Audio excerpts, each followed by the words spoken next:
Welcome back to my channel. So for today's vlog guys, kakain ulit tayo ng morning kasi agahan ako ngayon. So my shift is 9 to 6. So ngayon, kakain tayo ng morning breakfast. And hindi ko alam kung saan tayo bibili ng pagkain. Siguro doon na natin siguro sa dati pa rin. Sige, let's go.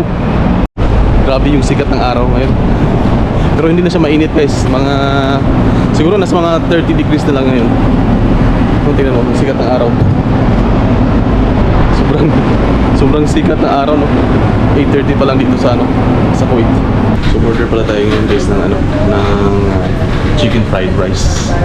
So medyo may kamahalan, pero okay lang kasi hindi na ako kumain ako kanina, pero konti lang kasi kinain ko.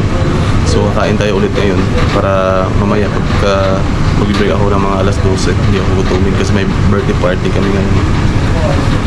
Kain tayo. Let's eat. So ito yun. Super hot pa. At sinimulan ko ng kainin ng aking agahan guys dahil mayroon lang akong 10 minutes para kumain ng aking agahan at para hindi ako malate sa aking trabaho.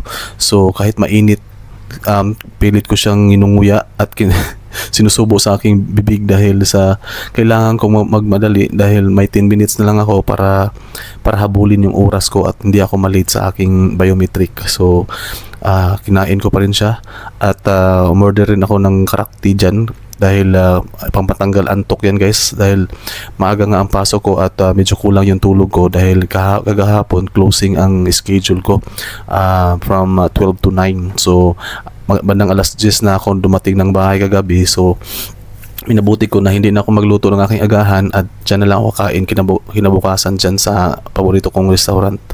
So nag-order pala ako dyan ng chicken fried rice.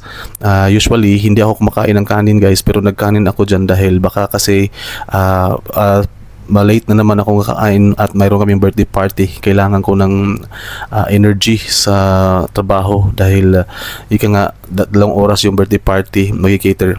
Sa mga hindi nakakaalam, videographer at saka photographer kasi ang trabaho ko dito at attraction operator din. So talagang kailangan ko ng energy para gawin yung trabaho ko. So wala akong magagawa kundi kumain ng kanin dyan dahil hindi ako makakonsentrate sa trabaho kung gutom ka. So lalo na't kailangan mo ng pag-iisip o utak sa trabaho, no? So yan, kumain ako at guys, katatapos na nating madali ang kain, no? So papasok na tayo sa trabaho, 5 minutes na lang, malilate na ako.